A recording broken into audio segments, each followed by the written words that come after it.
وذكر فإن الذكرى تنفع المؤمنين۔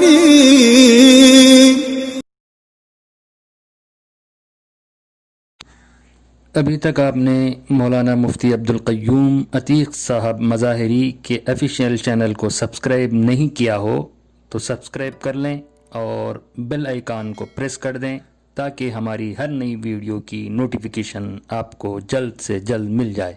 جزاک اللہ۔ بسم اللہ الرحمن الرحیم۔ الحمد للہ وکفى وسلام علی عباده الذین اصطفى، اما بعد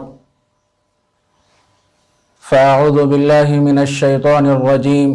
بسم اللہ الرحمن الرحیم۔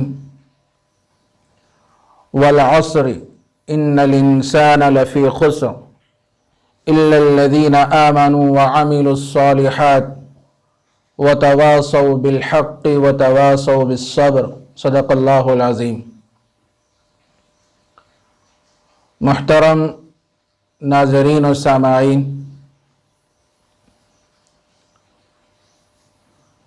ہفتہ واری درس قرآن کا آغاز کیا جا رہا ہے۔ انشاءاللہ ہم اس چینل کے ذریعے سے قرآن مجید کی جو چھوٹی چھوٹی صورتیں ہیں جو عام طور پر نماز میں پڑھی جاتی ہیں اور بہت سے حضرات کو وہ صورتیں بھی یاد ہیں، لیکن اس کے ترجمے اور مطالب سے ناواقف ہوتے ہیں، اس لیے مناسب معلوم ہوا کہ پہلے ان صورتوں کا ترجمہ اور قدر تشریح آپ کی خدمت میں پیش کی جائے۔ انشاءاللہ ہمارا یہ درس قرآن اس چینل کے ذریعے سے ہر اتوار کو بعد نماز مغرب آپ کی خدمت میں پیش کیا جائے گا۔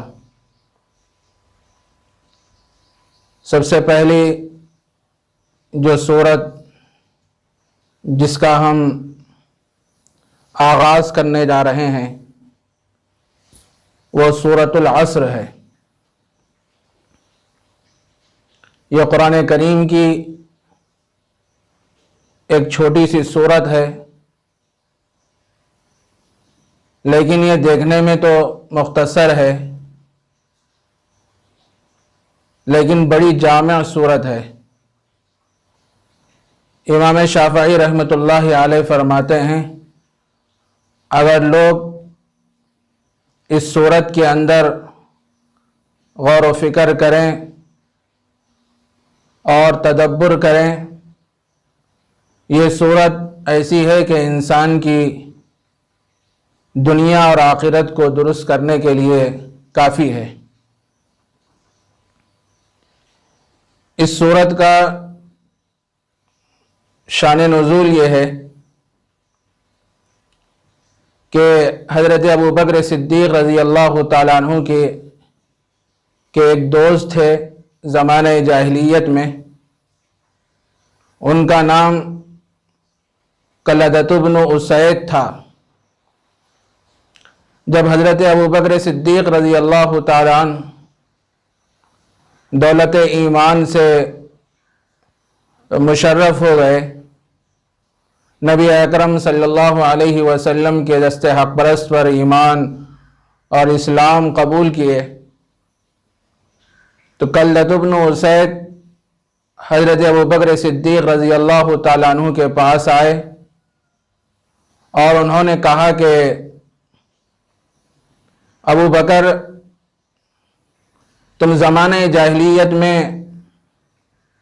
اپنی تجارت میں خوب نفع کمایا کرتے تھے، بہت ہی عقل مندی سے تجارت کیا کرتے تھے، لیکن اب تمہاری تجارت میں بڑا خسارہ ہے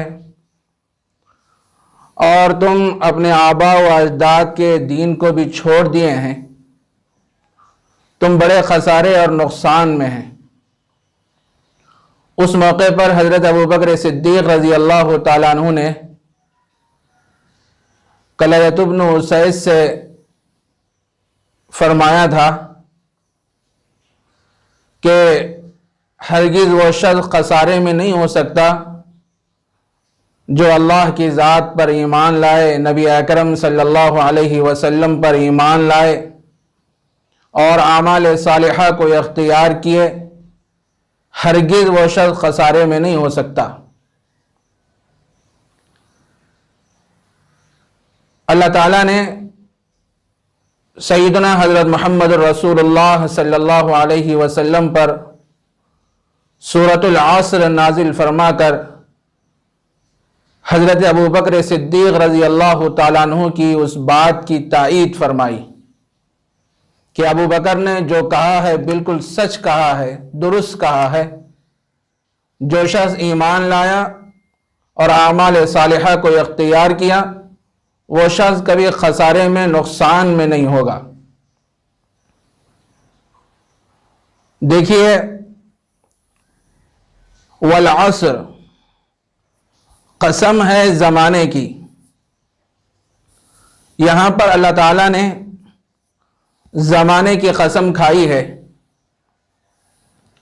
انسان کے تمام اعمال، حرکات و سکنات یہ زمانے کے اندر ہی ہوا کرتے ہیں،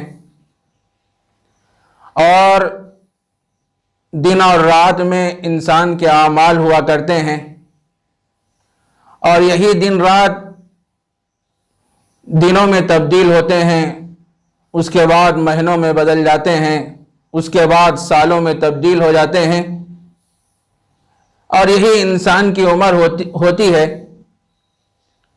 اور انسان کی عمر ہی انسان کی زندگی کا سرمایہ ہے۔ انسان اس مختصر سی زندگی میں اگر وہ اللہ کو راضی کرنے والے اعمال کرے گا تو ظاہر ہے اللہ نے اس اطاعت گزار بندے کے لیے جنت میں ایسی ایسی نعمتوں کو تیار کر کے رکھا ہے کہ ہم اس کا وہم و گمان بھی نہیں کر سکتے۔ لیکن انسان اس دنیا میں اللہ کو ناراض کرنے والے اور غلط چیزوں میں اور غلط کاموں میں اپنے آپ کو مصروف رکھا، ظاہر ہے اس کا بڑا نقصان ہے، اس کا ٹھکانہ جہنم ہے۔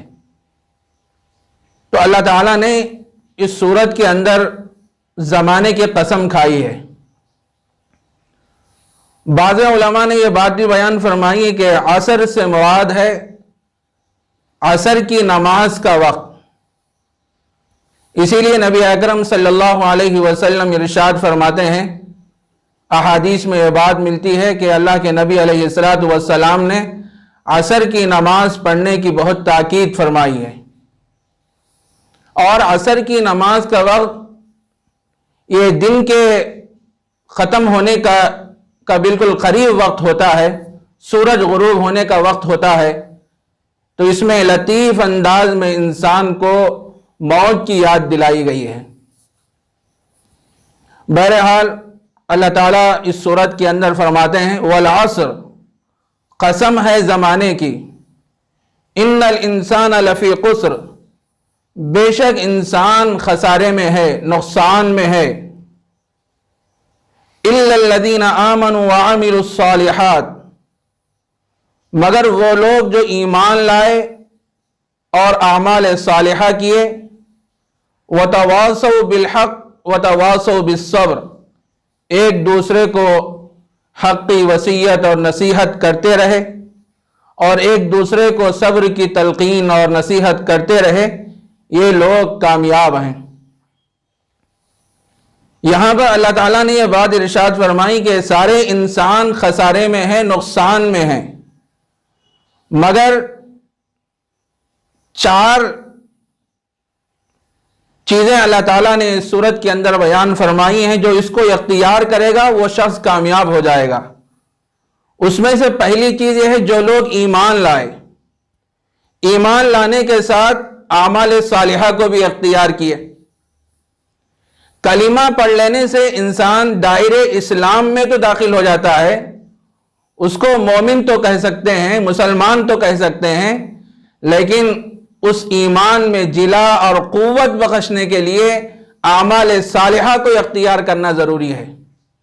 اسی لیے قرآن مجید میں جہاں اللہ تبارک و تعالیٰ نے ایمان کا تذکرہ فرمایا، اس کے بعد اعمال صالحہ کا بھی ذکر فرمایا۔ ان الذین آمنوا وعملوا الصالحات کانت لہم جنات الفردوس نزلا، اس طریقے کی بہت سی آیتیں ہیں جو قرآن مجید میں اللہ تعالیٰ نے بیان فرمائی ہیں۔ مگر وہ لوگ کامیاب ہیں جو ایمان لائے اور اعمال صالحہ کیے۔ یہ دو چیزیں انسان کی ذات سے متعلق ہیں۔ دوسری دو چیزیں جو اس صورت کے اندر بیان فرمائی گئی ہیں، وَتَوَاصَوْا بِالْحَقِّ وَتَوَاصَوْا بِالصَّبْرِ، ایک دوسرے کو حق کی وصیت کرتے رہیں، نصیحت کرتے رہیں، وَتَوَاصَوْا بِالصَّبْرِ، اور ایک دوسرے کے ساتھ صبر کی تلقین کرتے رہیں۔ ہمارا کام صرف اعمال صالحہ پر جمے رہنا نہیں ہے، ہم صرف متبع سنت ہیں، ہم اپنے اعمال کو نبی اکرم صلی اللہ علیہ وسلم کی اسوے کی روشنی میں سنوار کر یہ سمجھ لیے کہ ہم کامیاب ہیں۔ میرے دوستو، خود تو متبع سنت ہونے کے ساتھ ساتھ اپنے اعمال کو سنوارنے کے ساتھ ساتھ دوسروں کی بھی اصلاح کی فکر کرتے رہنا، ان کو بھی امر بالمعروف اور نہی عن المنکر کرتے رہنا، اچھائیوں کا حکم دینا اور برائیوں سے روکنا، یہ ہماری ذمہ داریوں میں سے ہے۔ تواصی بالحق، ایک دوسرے کو حق کی وصیت کرنا اور ایک دوسرے کو صبر کی تلقین کرتے رہنا، یہ بہت ضروری چیز ہے۔ قرآن مجید میں اللہ تعالیٰ نے فرمایا، یا ایھا الذین آمنوا قوا انفسکم واہلیکم نارا، ایمان والو اپنے آپ کو اور اپنے اہل و عیال کو جہنم کی آگ سے بچاؤ۔ ظاہر ہے جو ہمارے رشتہ دار ہیں، جو ہمارے متعلقین ہیں، محبین ہیں اور بہت سے حضرات ہیں، تو ہم اس بات کی فکر اور کوشش کرنا کہ ان کو بھی راہ راست پر لائیں، اللہ کا راستہ دکھائیں، سیدھا راستہ دکھائیں، وہ بھی اعمال صالحہ کو اختیار کرنے والے بن جائیں اور اللہ کو راضی کرنے والے اعمال میں اپنے آپ کو مصروف رکھیں۔ ہم اس بات کی فکر اور کوشش بھی کرتے رہنا اور صبر کی تلقین اور نصیحت بھی کرتے رہنا۔ صبر کے مفہوم میں یہ بات بیان فرمائی گئی ہے کہ اعمال صالحہ کی پابندی کرتے رہنا، اور ایک بات یہ بھی بیان فرمائی گئی ہے، نفس کو معاصی سے بچاتے رہنا، گناہوں سے بچاتے رہنا، ایک دوسرے کو اس کی تلقین کرتے رہنا۔ بہرحال یہ قرآن مجید کی ایک چھوٹی سی سورت تھی جو اس کا ترجمہ اور قدر تشریح آپ کی خدمت میں پیش کی گئی۔ اللہ ہم سب کو جو باتیں اس موقع پر کہی گئی ہیں، اللہ کہنے والے کو بھی عامل بنائے اور سننے والوں کو بھی توفیق عمل مرحمت فرمائے۔ وآخر دعوانا ان الحمد للہ رب العالمین۔